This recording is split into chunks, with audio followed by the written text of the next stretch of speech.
And if you look around the NBA, and if you look at the current dynasty that has formed in Golden State, and just to real quick look forward before we look back, that team was built through the draft. Okay? The San Antonio Spurs are built through the draft and draft day trades. To me, you build the Nets going into Brooklyn through the draft.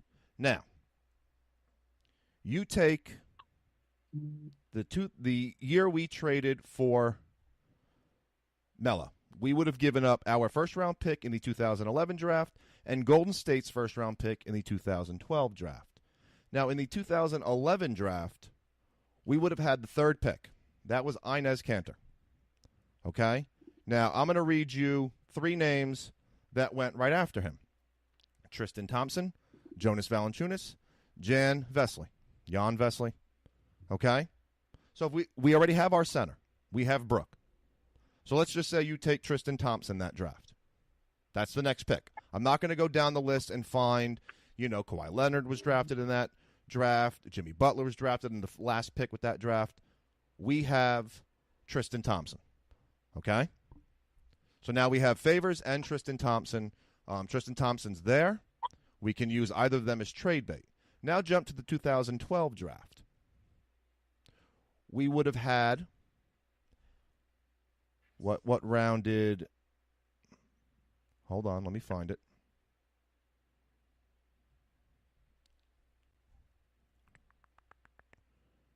It's here somewhere. 3 minute. Yeah, you went for like right? 5, so shut up. 2012 draft, I can't find the pick.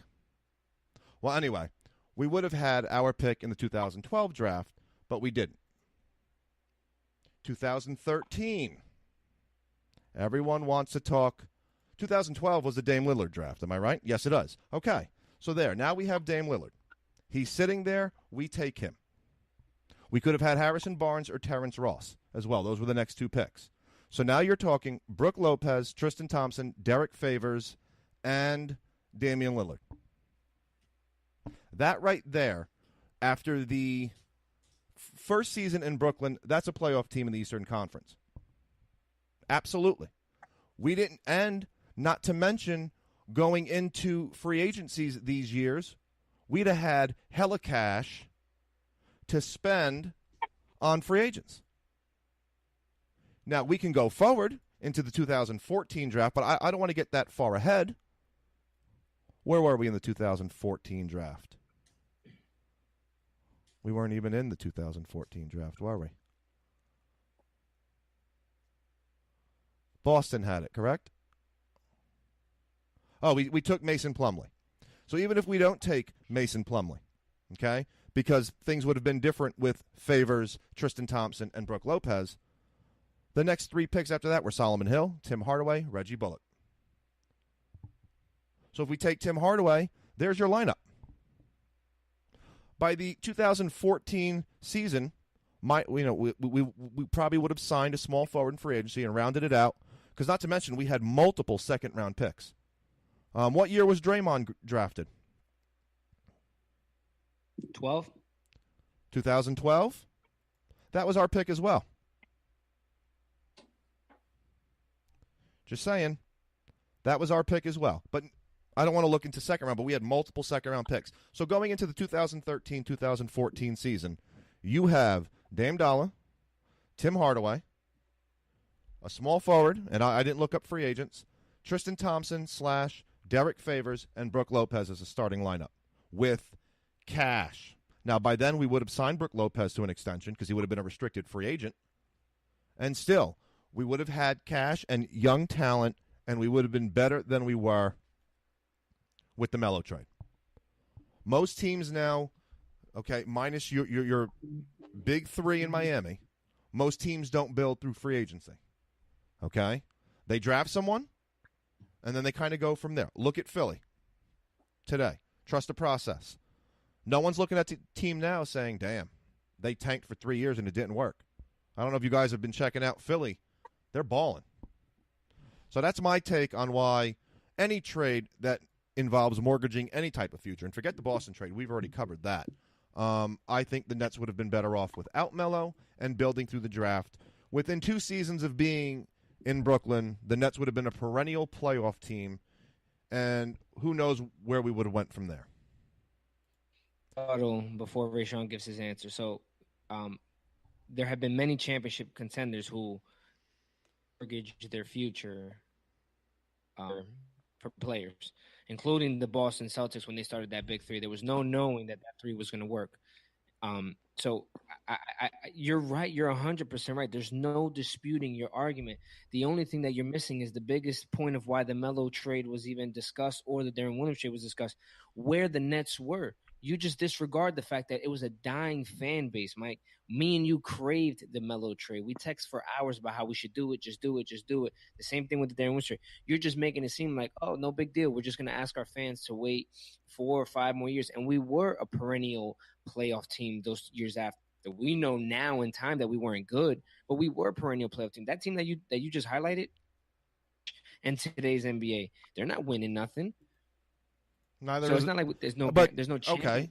Melo wouldn't have won anything either. But at least you know what? My argument. Go ahead. My argument is that at that time, for a contender, and we were desperate for a franchise. So even what we know now of Melo, we don't know how different. Melo won 54 games in a season. He won a scoring championship on the Knicks. They made the wrong moves and surrounded him with the wrong players. But you can't just disregard the fact that where the franchise was. And your analogy on the Sixers is incomplete as well, because they haven't done anything either. They're exciting, but so are the Nets right now. And quite frankly, if you look at the New York Mets, mortgage their future and trade any other pitchers for any offense. Now look at them. You can't. They were hurt this year. You got to strike when the iron's hot. Is my argument. You got to make moves that can make you either take you over the top, and at that point in 2011. All right, Sean, weigh in. All right, so both of you guys make pretty good points here, and I gotta. Your research is on point here. I definitely feel like the draft process is tried and true. It's a good way to go. This NBA, it really doesn't matter, because as long as LeBron and these big threes are out there in the West, it's going to be trouble for anybody that's playing. But when you look at the team that we could have had, let's say Brooke, Tristan Thompson, Derek Favors, Lillard, Tim Hardaway, that's a pretty good young group of people to be going in with. Now, I remember back at that time and how everything was, and this is kind of why I'm, on and off with watching games and things like that, because of that time period. So, Danny, I hear the Melo situation too. That would have brought people back to the fan base, and the popularity was. But that being said, popularity-wise, at that time, we did that with the Boston trade, and that backfired horribly. But they didn't want to go into a new arena, new team, without somebody to come see. So I would kind of put that Melo situation into there too. I mean, what if it doesn't work out? Now, you said Melo's contract was a little complicated at the time, and we would have had to try to get him back. Now, let's say we do trade for him and he doesn't come back. Now. Well, I think the trade would have been only contingent on him agreeing to re-sign. Okay. Because at the time, the CBA was not in the team's favor of trying to keep their guys. Okay. So let's say we get him, he stays. You're talking Billups, Hamilton, Melo, Al Harrington, Brooke Lopez. Good squad, but I kind of rather go with the younger team. That trade would have brought a lot of excitement, kept the fan base in it and everything like that. But I still don't think we win a championship with either one of these teams. So if I'm going to have to make a choice, younger guys, because if I got to trade off somebody at some point, I'm going to be able to trade off a younger person. You're not going to be able to trade off a Richard Hamilton or a Billups at that point in their career if you keep them around for a little while. Now, Derek Favors, We obviously traded him. You know, a Tristan Thompson, you'd be able to trade somebody like that. Damian Lillard, he probably wouldn't be going anywhere. But I'd rather have him than Phillips at that point. And Danny, you there? Yeah. Look, the summer of 2010, remember, was the big summer free agency. You think that team is competing with Miami? No, of course not. All right. So then what's the difference? Then what? I understand that, yes, we wanted Melo. We were hyped when we got D-Will. But to go back, and if I had to do it, it would have been through the draft because all we have to do is outlast these guys. All these guys are still young. They're just entering the real primes of their career now. And they're on contracts in which we could have probably kept most. Definitely would have kept Lillard. And what would you say? LeBron has one more year in the East? You take your trade forward. You take your trade forward till today. We don't know where we are, except that we have Melo making $25 million a year. Who is what? Arguably one of the biggest ISO players. So in your fantasy world, you have Brooke Lopez, Cantor, Derek Favors, and Tristan Thompson. So just for starters, that's not realistic. Those are nice names, but those are four bigs in a. And wait, just because you guys give you a balanced lineup, and and I didn't go too far into the future. Same thing for your argument is my argument. We don't know what the scouting system would have developed for us, or what moves would have been made. Yes. My thing is we would have had a franchise player going forward. We would have had a young point guard going forward. We had a center who was still an asset.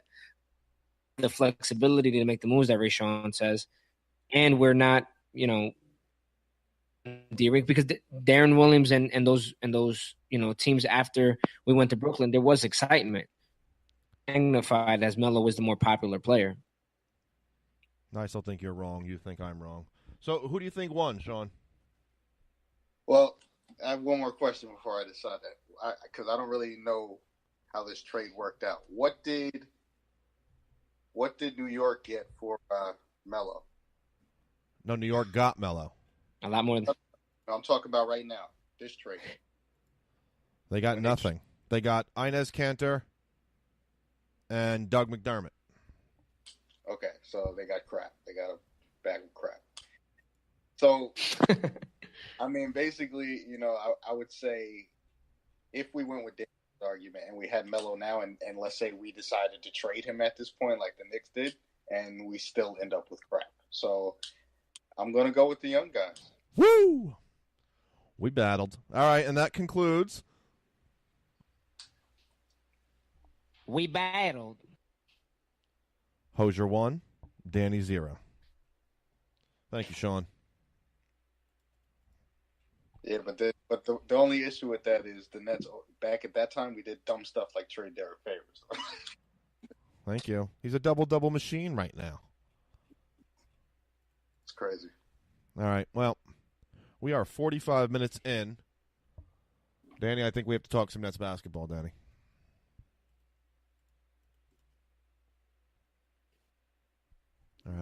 Do we even want to get into tonight's catastrophe? Yeah, we might as well.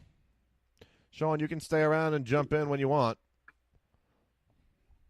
All right, so we already talked about the Knick game, Danny, and what a trashing that was. And tonight, first half was fun. First half looked really good. I thought the Nets were in it. They were playing well.